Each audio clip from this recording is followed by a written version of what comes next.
and welcome to Fiction Fans, a podcast where we read books and other words too. I'm Lily. And I'm Sarah, and I am so excited to be welcoming on Dianne Dotson to talk about her collection of short stories and poetry, The Shadow Galaxy. Thank you so much for having me. It is our pleasure. Well, before we start talking about this fantastic collection, first, what's something great that happened recently? Well, other than the book's release, which was great, let's see, what great thing has happened recently? Well, I get to reveal the cover of my next novel, which is The Inn at the Amethyst Lantern. Oh, that's fantastic. And it happened on Monday. So just a few more days. I'm very excited. So I'm very, very thrilled about that. And I had some comparisons made of my writing to Ray Bradbury's and John Carpenter's in the last week. And that kind of laid me flat. Nice. Those are two of my favorite all-time makers, so that was great. That's awesome. And I think by the time this episode comes out, your cover reveal will have happened. So listeners, you should go and check that out because it's sure to be fantastic. Obviously, I haven't seen it yet, but I'm excited. Your covers are always great. So thanks. I've been really lucky with the Equestrazon saga. I had a hand in who would design it and what needed to be done. I have an art background, but I can't do that kind of art. So I knew what I wanted and I went for it and got a great artist. And then for The Shadow Galaxy, the editor, Scarlett Algie, and I went back and forth on what I thought should be on the cover. And Trepidatio Journalstone has a great artist that they use. So I got lucky with that one. And then with the Amethyst Lantern, I was able to pick the artist. I was like, there's somebody I know that could absolutely kill it with the lunar punk art. I've worked with her before, commissioning some of my character art for my books. And so they let me do it. They commissioned her and she killed it. It's just perfect, and it just captures that lunar punk mood. And it's a bit of a departure from my other book covers. It's not in space, or in some exotic exoplanet. It is on Earth and it's just beautiful. It's lovely. So can't wait to share it. I can't wait to see it. I'm jealous for all of our listeners who are in the future and can look at it already. And the book is set in the future, so it's kind of appropriate. That's perfect, yeah. My good thing is very basic. It is sunny today for the first time in like 4 days. And I've just been staring wistfully out the window for the last 8 hours. My good thing is that I went to Greece and it was lovely. And I got to enjoy reading the stories in the Shadow Galaxy on my balcony in Athens, which was very, very fun. So yeah, that's my good thing. That's a great thing. I love it. And what is everyone drinking this evening? I have just ginger beer because I am desperately trying to not succumb to the illness that I can feel creeping up on me. That travel crud. Yeah. Just water for me this evening. I've had plenty of caffeine and I don't need any more. I'm drinking an herbal blend of chamomile, spearmint, lemongrass, tilia flowers, blackberry leaves, hawthorn, and rosebuds. It sounds lovely. Like a cottage garden. It does sound like a cottage garden. I was too embarrassed to say it's sleepy time tea, so. Oh, yeah. Yeah. It's delicious. But reading all the ingredients makes it sound so much fancier. All right. But this is a reading podcast. So other than The Shadow Galaxy, which we're about to discuss at length, has anyone read anything good lately? I should have looked up the title of this before we actually started recording. I meant to. You knew the question was coming. I did know the question was coming. I'm going to blame jet lag brain, but one of the things that I read on vacation was Moby Duck, the true story of 28,800 bath toys lost at sea, and of the beachcombers, oceanographers, environmentalists, and fools, including the author, who went in search of them, by Donovan Hahn. Wow. It's a modern book, obviously, despite the title. And it was very much kind of like a travelogue about the author following the story of these little plastic ducks. It was fun. I needed something that was not a science fiction or fantasy book to just kind of be a break for a minute, and it was good.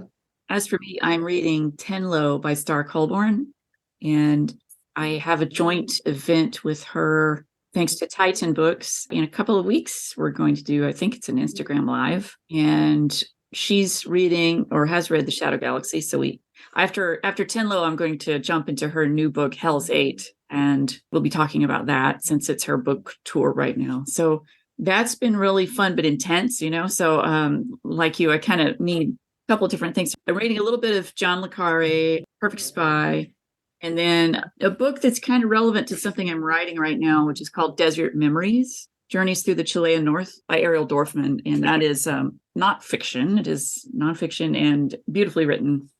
So kind of getting a sense for that region. Nice. Do you have the date and time for the Instagram Live with Stark Colburn that you can plug? Not yet. Cabria, the publicist at Titan, is getting all that set up. She's going to make an announcement via Titan Books, I'm assuming, next week. But the date will be the 27th. Actually, I think that we were going to aim for 9 a.m. Pacific on the 27th of April. Okay, well, that's perfect because this episode will have come out the day before. So we can include that in the episode description. Great. And yeah, Tenlo and Hell's 8 are both fantastic books. Yeah, I'm about halfway through Tenlo, so enjoying that. It's intense. It is intense. They're wild rides. Yeah, that's exactly what I called it. Call it a wild ride. Yeah. And you, Lily, do you have an answer for us? I was going to seamlessly slide into the interview so I wouldn't have to admit that I haven't. But you called me out. Nope. That's what cousins are for. Yeah. All right. Oh, well, on that note, we did read The Shadow Galaxy, which was a delightful series of short fiction and poetry in a bunch of different genres, although all sort of having some kind of ooky, spooky, eerie vibe to them, I would say, in my opinion. And just went on that journey today, so it's all very fresh in my mind. Cool. Thank you. One of the things about this book is that you have it split up into sections. And I was wondering if you sort of crafted the sections around the pieces you were going to include in the collection, or if you sort of came up with the concept of the sections and then wrote pieces to go with them. Well, it's interesting because some of the stories are not new. They've been around a long time, just kind of either literally in old notebooks in the past couple of years or back in the before times. Some of them were written in 2019, Rotor particularly. I was going through a lot in late 2019. And in Rotor, you can tell. So, and then also River of Rubies is very relevant to what I was going through at the time. And that's just sort of captured sort of my emotions of like, why was I doing this? And what was going through my mind and my heart, it was hard. So, and then some of them came later and I started to see kind of a pattern with some of them, but in some ways, the way that they're broken out doesn't quite capture some of that pattern. So I'm going to get the book and I'll read through the table of contents. The first section is called Shadow Shores, Tales from the Sea. So this was a grouping in which I was like, oh, I've got 2 seaside tales that are sort of mystical and, kind of spooky and otherworldly. Those seem to go together. So that's how that came about. Other Futures, Tales of the Galaxy in a Place Called Earth is more of my pure science fiction, speculative fiction section. And some of those are very whimsical, like Overdue in Deep Space is about a galactic library out on an asteroid. And Void Mage is, this person who drops out of the sky onto a railroad track where the main character lives. And Rotor is a robot. And Topaz Sundered, A Hard Landing, Blue Lantern Nightfall, and Galleon's Wake are all of them, on another planet or orbiting another planet, and things go badly. So there's just that was sort of like space or sci-fi tales. And some of them could bleed into the next section, but I separated them out a bit. So the next section is called Into the Darkest Hollow, Tales of Horror. And these are true horror tales like A Slammed Door, some of which are slightly melancholy like Autumn's Dusk, but Stolen Art and The Glove and the Black Lantern are very much gothic horror. And there's a little bit of a through line, though, because with Galleon's Wake and Topaz Sundered, there's a cosmic horror element that could also be on Earth. So there's a little bit of mixing and matching there. Now, the love section, Love and Other Moments, The River of Rubies I spoke of, is sort of melancholy. Valentine's from the Pit is sort of funny. It's kind of like this if you hate Valentine's Day, that's your story. It's just like it's a fun tale. It's very heartwarming. And then Screens in Between is basically a fantastical version of my courtship with Gareth L. Powell, who I later married. Now, we were learning through the pandemic that we had feelings for each other, but we couldn't do anything about it. We couldn't see each other, so that sort of plays on that. The final section of the short stories is Far Appalachia, Tales from the Ancient Mountains. And I am from Northeast Tennessee in Southern Appalachia originally, although I live in Los Angeles now. And these are tales that are, some of them true. Sourwood Honey Days is true story. Tracks in Autumn is true. Mr. Gerald is true, but I changed the names. That was my neighbor across the road in Gray, Tennessee. And then The Queen and the Mountain Laurel is the sort of magical realism story of that group, and very much based on my dad and I going up into the mountains. And this contains, there's a woodland spirit vibe going on there. And then the final section is Resonant Thoughts, some poetry. And I have everything from a poem dedicated to sugar maples called Ode to Acer Saccharum. I have the Yule Stag, which is sort of a winter solstice poem, A Cursed Goblet, which is, rather sinister, and Obsidian, which reflects some of the devastation I went through in 2019. So it's all very personal, and there's a sense of longing, I think, in a lot of them. You just covered, I think, every genre I've ever heard of in my entire life. And what was it like crafting all of these very different pieces, but that still do feel tonally like they do fit together? I think I just poured my heart and soul into them. I did not hold back. I didn't sugarcoat anything. And I just, what's the word, bleeding on the page, So I went for it. I just didn't hold back. I didn't care. And even as personal as some of them are, I thought it's time for me to get them out in the world. It's time for me to let that part of me go. I have a lot more stories to come, but these need to go. You mentioned that some of these stories you wrote previously, and they've either been, sitting in notebooks or have been published elsewhere. How did you choose what short stories you wanted to include in this collection? Like, were there any that you didn't get to include that you maybe wanted to, or? Well, I have a lot of stories. And what I'm finding is that some of them are sort of precipitating out of solution, so to speak, from that mix in my brain. And they're sort of settling into something. And one of them is a cozy fantasy collection. And another one is Appalachian horror. And then there's a third that's sort of kind of adventure tales that could or could not be real. Some speculative elements, sort of Scooby Gang kind of stuff. So the stories that I had in the Shadow Galaxy, I could have put some of them in there, but I didn't think cozy fantasy fit with the vibe that I was going for with Shadow Galaxy. I already had Appalachian stories, a couple of which are horror, like The Tunnel at the End that was based on a real place in my hometown. But, I wanted to separate it out because I didn't want everything about Appalachia to be scary, right? But I definitely want to dedicate like a collection just to the spooky stuff in Appalachia. So I've got that cooking, and I just really felt like somehow this was just the perfect mix. I had it all set. Everything else I shoved off to the perimeter, and I just sent this in, and the editor loved it immediately. And I was like, well, that was easy. Probably never have it. Hole in one. Yeah. So you talked a little bit about deciding what content to choose. And we have a question here about how you picked the order of the collection. But now I think it feels like the answer is it gets more personal as you go through this collection. Yeah, I guess that's right, because I wanted a fairy tale to start. Mm-hmm. I don't know why. I just was like, I want a fairy tale. So that's One Evening in Fogvale is very much a fairy tale with a slight sci-fi nod. And I wanted that sort of gentle entry into being a little bit otherworldly, but not too dissimilar to our world, or it is in our world, but there's something off. And after that, I just catapult everybody into space and crashing on planets and meeting strange creatures and all that good stuff. But then I thought from there, I was like, okay, now I want to really scare you. So, but after that, I'm going to hug you tight. I'm going to bring you back in, and then I'm going to show you my true soul, and then I'm going to let you go. So, that's kind of wanted everybody to go on this sort of journey. It's definitely a journey.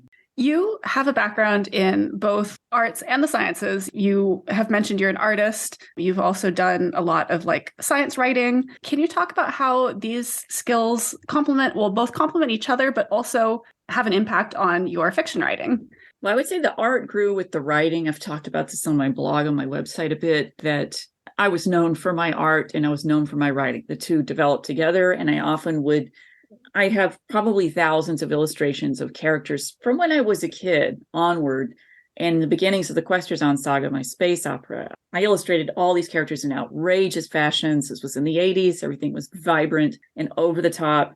And then I learned more of the craft of both writing and art. I started to do fine art. I got art scholarships for college. Then I ended up going into science because all of this time I was working creatively, I was out in nature quite a lot. I was obsessed with astronomy. I had my own little neighborhood astronomy club because I was a super nerd. And I was sort of lonely in my nightmare in a lot of ways, but trying to just try to grab anybody, even though I was the only serious nerd, in rural East Tennessee. And I wanted to teach people about the universe. And then I was out discovering things and learning leaves and birds and geology and all these different things. And that all carried through so that when I went to college, university, I ended up getting a degree in ecology and evolutionary biology.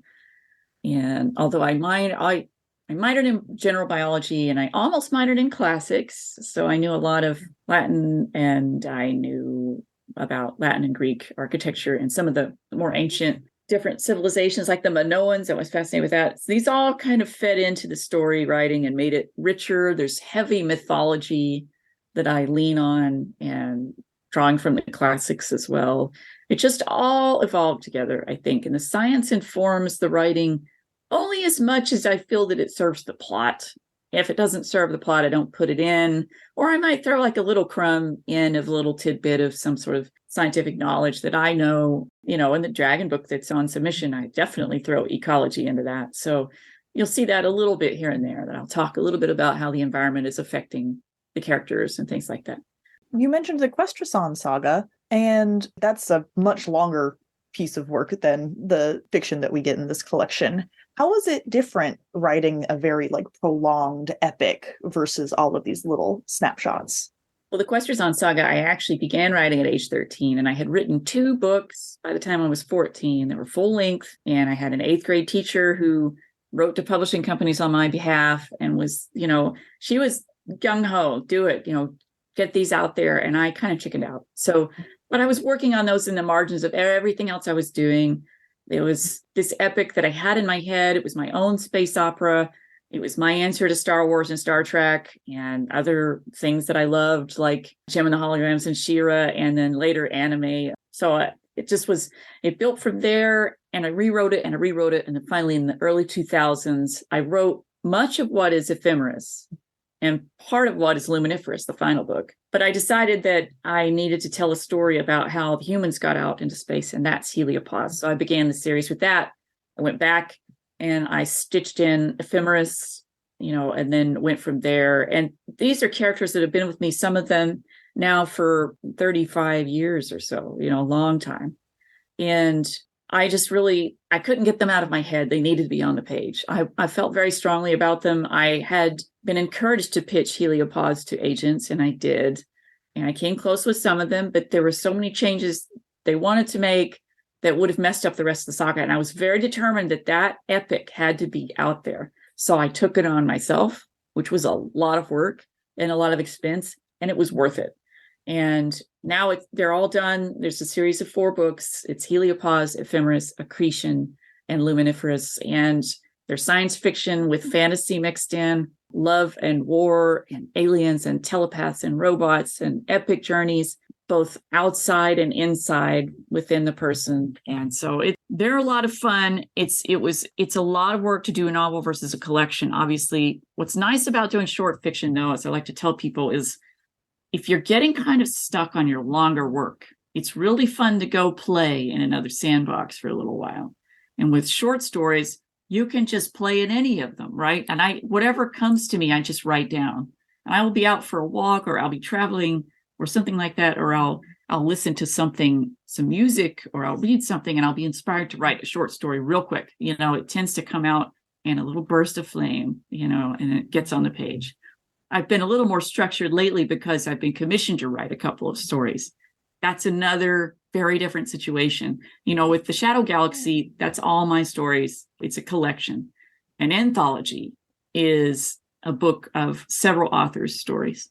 And I've now been in 3. I was just announced, actually 4. And I just announced one of them as being a role-playing game anthology, Thrones and Bones. And that was fascinating because that one I was working not within a theme, I was working within someone else's universe. It's a media tie-in. So that was incredibly challenging because Lou Enders knows his world inside and out, just like I know the Questrazon saga. He has maps, he has characters, he has histories and his vocabulary. And writing something for that required me to do a lot of research, which I love because that's my science brain coming out. But it was amazing, actually. It was an amazing experience. One of the best writing experiences I've ever had. Definitely don't rule out short fiction. I've been commissioned to write a space opera. I'm working on that right now, a short story for an anthology coming out later in the year. So it's fun. I don't know. So those are kind of sort of the differences. It's like with a short fiction, you actually have more flexibility than you think. You can work within a very tiny framework of doing flash fiction, or you can have a much larger, more epic story like the Thrones and Bones story that I have, which is high fantasy. Are there any short stories that you have either in the Shadow Galaxy or anything else that you've written that you would eventually like to expand into a longer story? Or once you've written it as a short story, do you just intend for that to be the format? So there is a short story in the Shadow Galaxy that my current novel that I'm writing right now is directly related to. Ooh. The short story is The Scaffold. Hey. The Scaffold is framed in such a way that it ends very abruptly. And you're like, oh, what happened next? It's really creepy. So then I'm telling you in this novel what is happening at the same time and then what happens after from another character's point of view. And it is incredibly creepy.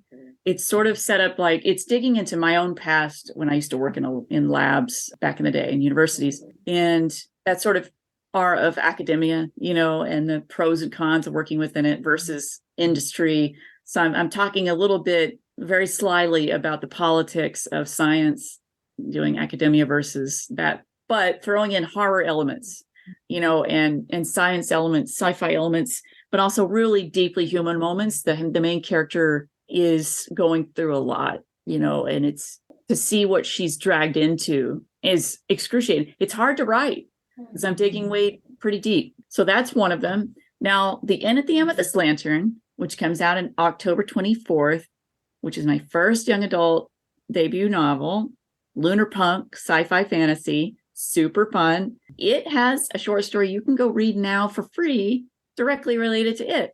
And that is on Solarpunk Magazine's website. And the name of the story is Midnight Sérénade. So those two are connected. And from that short story, I was like, oops, I made a whole new universe and I'm going to have to write a novel about it. I wonder if they're interested. And they were.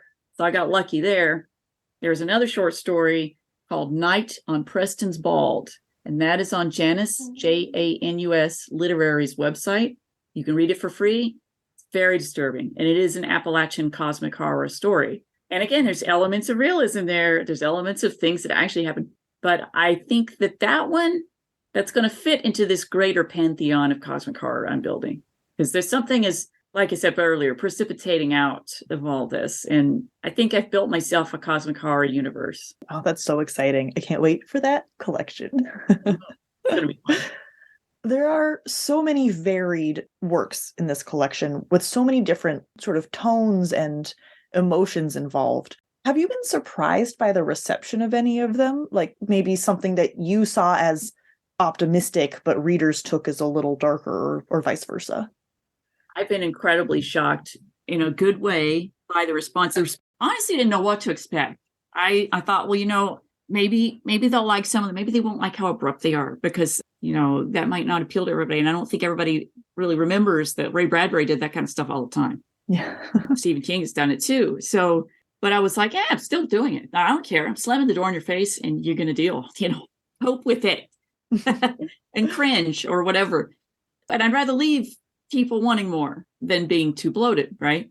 So in this case, some of the things that have been said, the comparisons to Ray Bradbury, to Ursula K. Le Guin, to John freaking Carpenter, who has made so many of my favorite movies, The Thing, The Fog, those things really shocked me. But what I've heard from multiple people now that I really didn't realize is the theme of loneliness, that every story in almost every poem, but not every poem, there's this feeling of loneliness. I thought, oh my God, they figured me out. Like I grew up, I was the youngest by several years. I have 3 older siblings. And when they empty nested, I was basically like an only child. And I had my own universe. We moved from the city to the country right about that time. And I just made this whole universe. I was outside all the time. That was my everything, right? I lived to be outside, running around, exploring, being in places I shouldn't, spelunking. I mean, if my parents had known, they would have absolutely died. So I felt like at the same time, though, I was just trying to keep myself occupied because I was so lonely. I was such a nerd. Nobody really understood me. I had a neighbor boy for a couple of years who I finally had a buddy that would do anything I suggested without batting an eye. If I came up with an idea, he was on board. He was, let's do it. So that was awesome. And when he moved away, I was lonely again. And then I was always trying to fill that hole. And I never quite could, and so I finally just learned to accept it's just part of me, that's just part of my inner ache, is that loneliness, that I'm always seeking out something and never quite finding it. And in that regard, I have a lot in common with my late father, who was an only child. And he would go around the world searching for superlatives, the biggest, the smallest. And he often quoted the U2 song when he heard it, which was not his style of music, but still haven't found what I'm looking for. Well, it's definitely a vibe here. So that was something that I just really kind of shocked me that I hadn't thought of. The reception too of people really wanting more of some of these stories.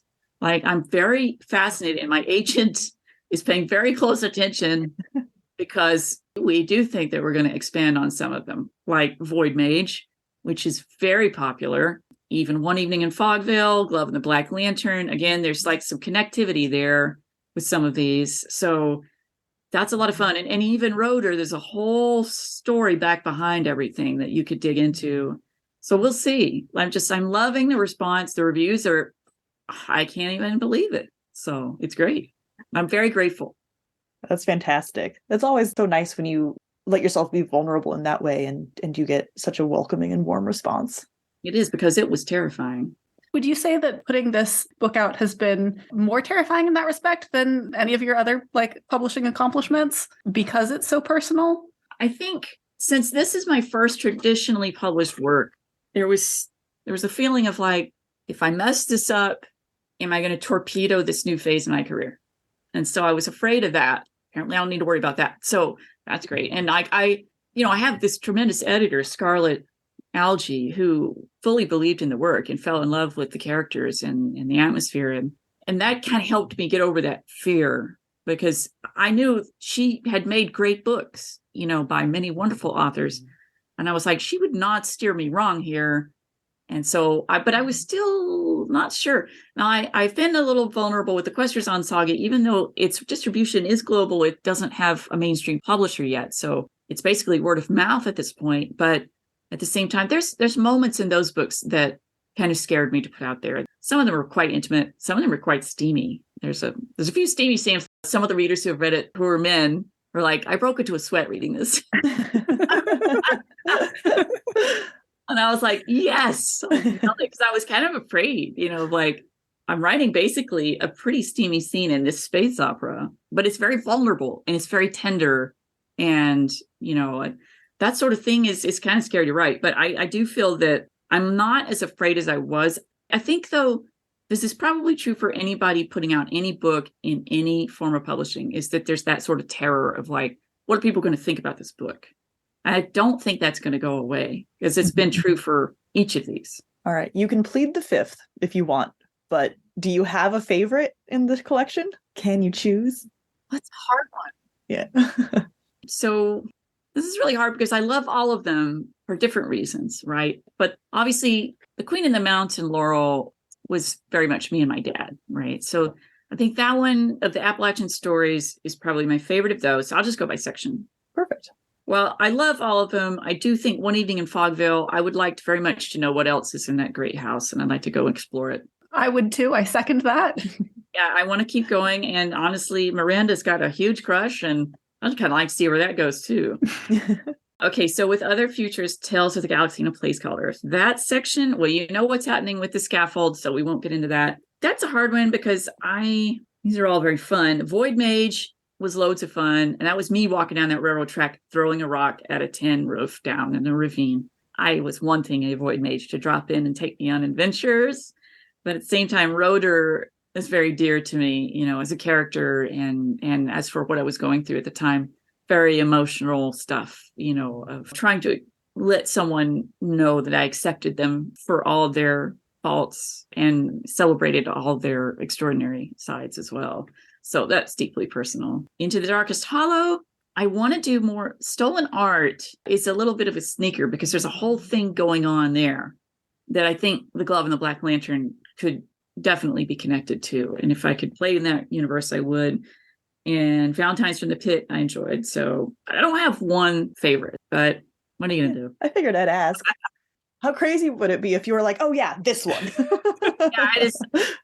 No, I don't think so. It's like, and everything I'm writing right now for the upcoming collections and other things, I don't have a favorite among those either. They're all great fun in different ways. So, you know, like the cozy fantasy collection, some of them are completely from the perspective of animals, which is a lot of fun. And I've always wanted to do that. And then others are sort of things on the other side of the veil in our world. I love stuff like that. 2 of them are set in an alternate San Francisco, basically. Ooh.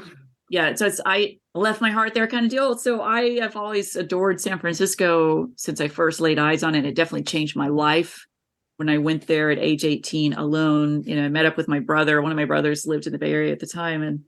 And it just, that was my entire trajectory of my life altered instantly. The second I set foot in that city, and I had to be back. I had to keep coming back. For me, it's like a pilgrimage I have to keep doing. So of course I would write about it. And there's actually a memoir I'm writing about my travels that heavily talks about the San Francisco aspect. But I love the magical realism of some of those stories I'm telling. So eager to get those out in the world someday. Are there any stories that you've written that have surprised you as you have been writing them? I think Rotor did, because I didn't realize how invested I was in this robot. You know, and how passionate and determined Roan was to try to help him.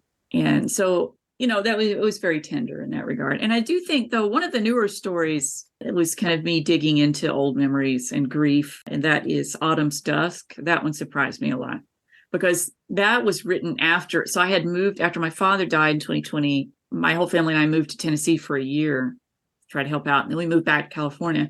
But while we were there, I would go walking all the time and I would go exploring. And I found this amazing ravine.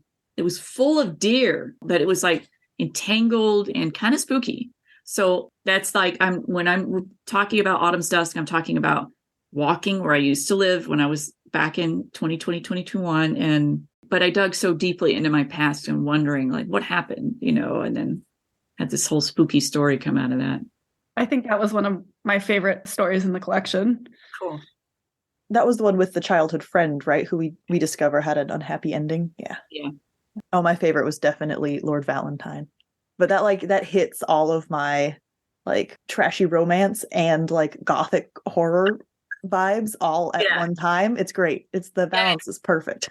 He kind of like that night is I kind of like the cranky wizard types. I mean, if you read the Questers on Saga, you meet Ariad. He is the template for literally everything, because I dreamed of Ariad. He's a space mage. He's a galactic wizard with his long silver hair. He's always jet black. You know, he's always immaculately dressed. And, you know, he oozes charisma and power and sort of irresistible and a bit of a shape changer. So I dreamed of him as a young teen. And so there's even one scene that I put in Ephemeris, which was a direct snippet of that dream. So like, I love that sort of ageless sort of mage kind of, I don't know what it is, but it's a trope that I'm happily digging into any chance I get. I'm going to do it again. It's a promise, not a threat. And I mean, if it is being a trope, just means that it resonates with so many people. Right. I think so. And, like with Tivoxan in One Evening in Fogville, we've kind of got that going on too. This mysterious, otherworldly, powerful being. And who knows what they really are? Is that what they really look like? And why are they interested in Miranda particularly? And who wouldn't want to be Miranda in this case? Great night. So you mentioned a little bit about sitting down to write a short story and just seeing what happens, letting it all go in I think you said a burst of flame. Were there any pieces in this collection that you planned out in advance that you sort of ruminated on and I guess mapped out, maybe not so much, but... No, I just went for it. I think that they all just sort of spilled out of me. I didn't really structure them. They went where they went. Some of them ended in a very dark place, very abruptly, and others ended with questions, and others have happy endings. So no, I didn't structure any of them. I just went for it. We've talked a little bit about how, readers have commented on this feeling of loneliness that permeates a lot of the stories. And we've also noticed that there's, a recurring theme of young women encountering the unknown in a lot of these stories too.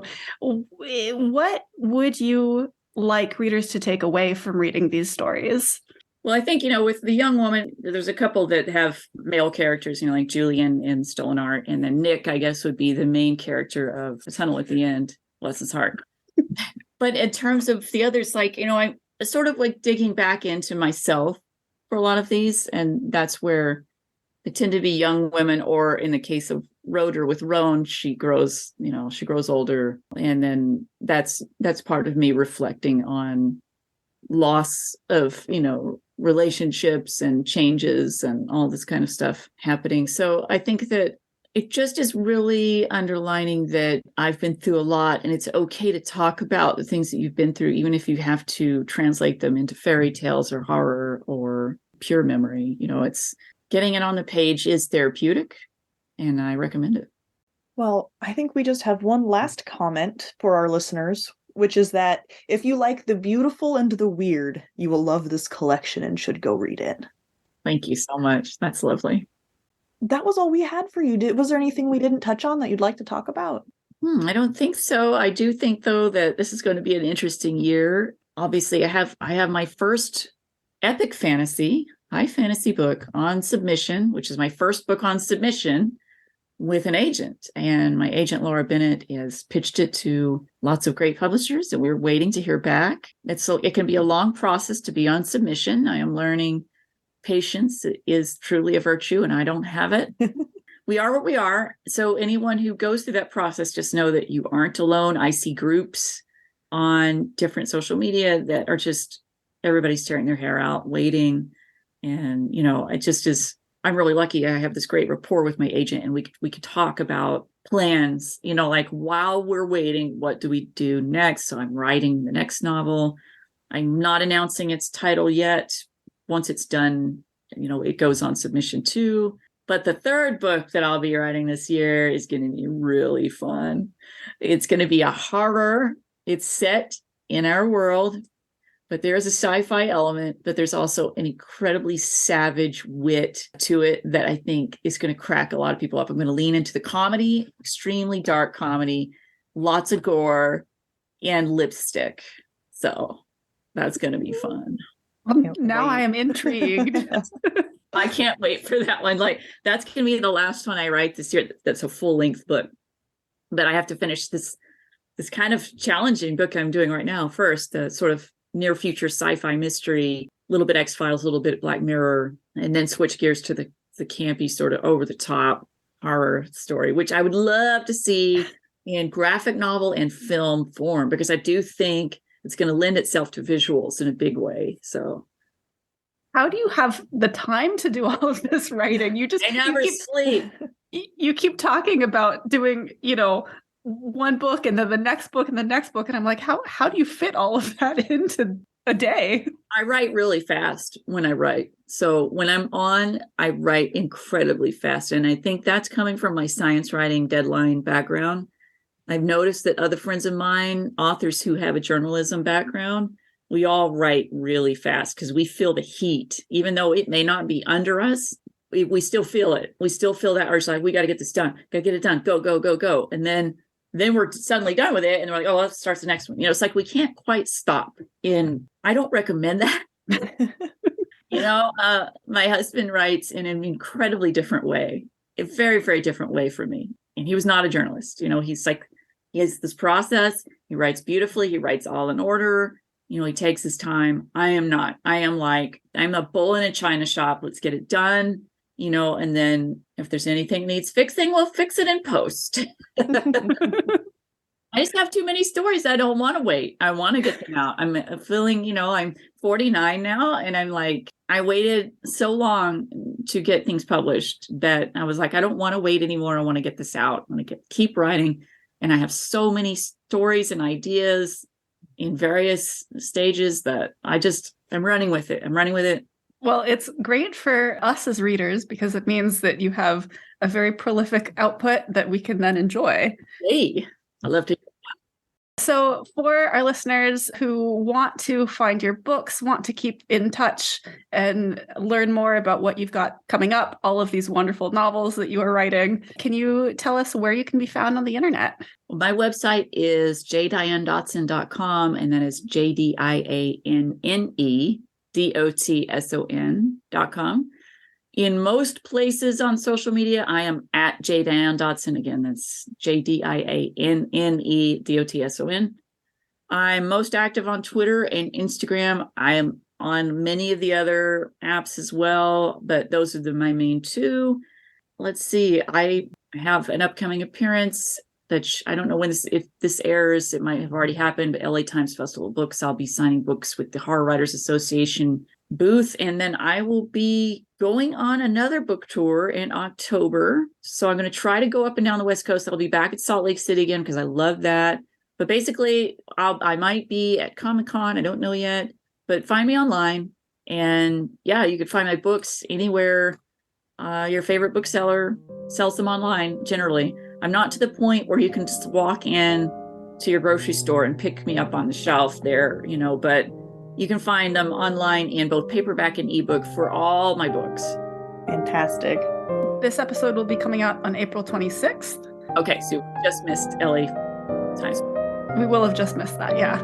Thank you so much for coming and talking with us. This has been wonderful, and reading your book and getting a little more insight into you and your process. Thank you so much for having me. It's been a blast.